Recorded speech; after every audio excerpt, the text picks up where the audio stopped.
petit Waster, comment tu vas? Bon, aujourd'hui j'ai envie de te parler d'une des conséquences de l'explosion du CrossFit. Je pense que tu es au courant, même si beaucoup rejettent encore l'idée, que le CrossFit a eu un gros effet de mode. Et cet engouement a fait voir le jour à beaucoup de box, un petit peu partout. Mais maintenant on est passé dans une autre phase, j'appelle ça la phase de pérennité. Qu'est-ce que tu dis? C'est-à-dire, en gros, est-ce que maintenant que les box sont implantées, elles vont arriver à tenir dans le temps? Parce que je sais pas si tu remarques, mais beaucoup de box ces derniers temps ont fermé leurs portes.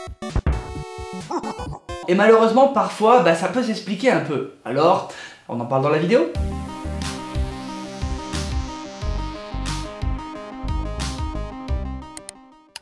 Dans n'importe quel sport, tu vas toujours trouver deux types de personnes. Les passionnés qui vont essayer de vivre de leur business et de créer un truc autour de ça. Et les autres qui voient d'abord un bon filon pour essayer de se faire le maximum de pognon tant que c'est possible.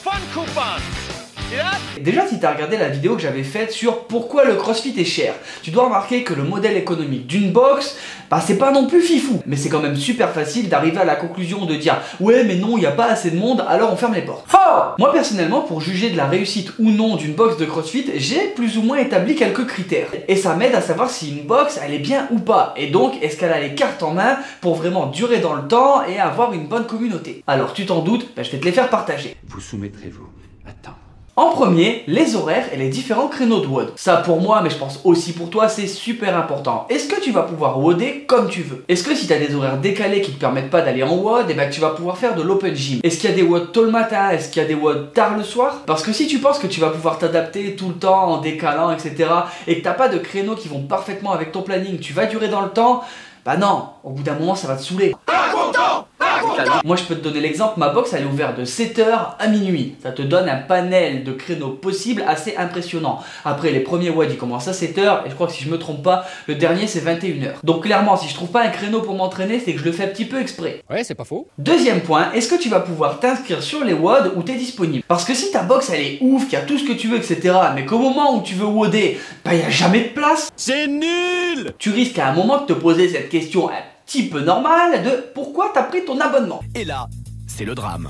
Vérifie si ta box elle est assez grande, s'il n'y a pas des doubles créneaux en période de grande affluence, mais aussi si les cours ils sont pas surchargés à ces horaires, parce que ça serait quand même un petit peu bête de te prendre une barre sur la gueule parce que la box elle est trop petite et que tout le monde est un petit peu trop serré. Bref, de toute façon t'as une bonne assurance, non? Vous nous faites un procès! Ne hurle pas s'il te plaît, les enfants sont juste à côté. Troisième point pour une nouvelle catégorie, est-ce que les coachs ils font attention à toi? Et là si t'as remarqué, je dis bien à toi. Pardon? Pourquoi cette petite spécificité? Parce que pour moi, un bon coach, il a le même niveau d'attention pour tous. Et ça, que tu sois débutant ou expert, que tu pratiques le CrossFit pour t'amuser, pour passer le temps, ou si tu fais de la compétition à haut niveau. Car c'est pas parce que tu fais de la compétition que t'es parfait. J'avoue.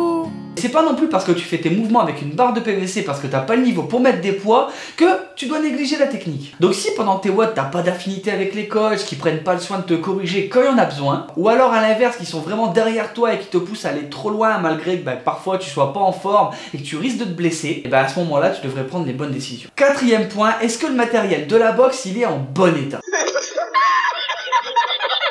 Ça aussi, je pense que tu es au courant que le matériel d'une box de CrossFit, ça te coûte un bras, un rein et parfois les deux yeux. Et que c'est pas toujours simple de renouveler et de le mettre à niveau. Mais si tu dois t'entraîner avec des barres qui ont plus de roulement, des poids qui ont les cerclages pétés, des box qui ont des écharpes partout parce que le bois il a sauté, ou même des rameurs, des assobacs, etc. qui sont rouillés parce qu'ils sont pas entretenus, je veux bien qu'au CrossFit on aime les entraînements rudimentaires, mais il y a quand même des limites au masochisme, tu crois pas? Au-delà du confort d'utiliser du matériel neuf, ça va aussi pour la sécurité. Je pense que si tu t'ouvres la moitié du mollet sur une écharpe quand tu fais un HSPU parce que le bois il est pas vérifié, tu risques peut-être de péter un plomb. En tout cas, moi si ça m'arrive, je fais un scandale, je te préviens. Alors effectivement, il faut pas être en mode dictateur pour avoir du matos flambant tous les mois, mais bon, il y a quand même des limites. Cinquième point, encore une nouvelle catégorie, est-ce que ta box elle organise des moments communautaires? Parce que le CrossFit c'est surtout des gens qui se rencontrent, qui transpirent et qui passent après des moments ensemble. Pour moi une box qui tient dans la durée, c'est forcément qu'elle a des prestations de qualité, mais c'est surtout que son propriétaire il aura réussi à créer un groupe, une entité. Bon, d'accord. Que des gens qui se connaissent pas vont vouloir venir pour l'ambiance et pas seulement pour soulever de la fonte. Le CrossFit ça restera un sport et une fois que l'engouement il se sera tassé, qu'est-ce qui va rester? Une box qui marche c'est celle qui aura réussi à pérenniser son ambiance et son coaching. Tu remarqueras l'ordre dans lequel j'ai dit ces deux petits aspects. Bon alors, et toi, tu penses quoi des caractéristiques qu'il faut pour qu'une box elle marche ou pas? Bah tu peux le dire en commentaire si t'es d'accord, etc. On pourra en parler. En attendant, la vidéo elle est terminée. Si t'es pas un dalleux, laisse un pouce bleu, abonne-toi. Si tu veux rejoindre la team et voir un petit peu plus de l'envers du décor, n'hésite pas à me rejoindre sur Instagram et Facebook, bah les liens ils sont en description comme d'habitude. Si tu veux porter les couleurs de Waste et soutenir les projets, pareil, il y a le store. Oublie pas, le 24 novembre, il y a le grand projet WODé ensemble contre la mucoviscidose. Toutes les infos en description. Et nous on se retrouve chaque mardi et vendredi pour une prochaine vidéo. Ciao ciao.